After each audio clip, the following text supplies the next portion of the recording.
This is Dan. He found an online video on how to build your own traps. He spent the better part of a year making his homemade alarm system. He'll be safe soon. This is Jason.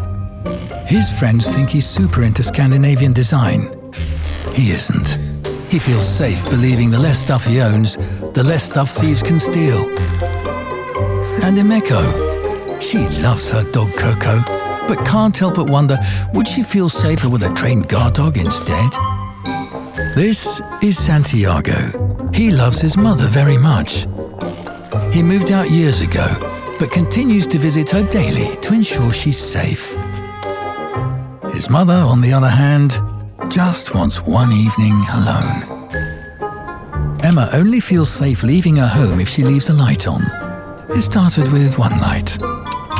Now, her electricity bill is getting out of hand. Staying safe shouldn't have to be so hard.